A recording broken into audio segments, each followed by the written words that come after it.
Hey everyone, it's Ben here, and today's natural curiosity is this rainforest dragon. I'm in Coffs Harbour right now, and as you can see, I have found this gorgeous little dragon. This is the smaller brother or sister of the Boyd's forest dragon, which you'll find in far northern Queensland.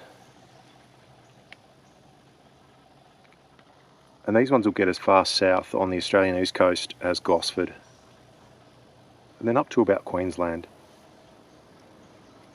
They're very cryptic, they rely on their camouflage so they don't move. And they'll sit there waiting for something that they can eat to come along.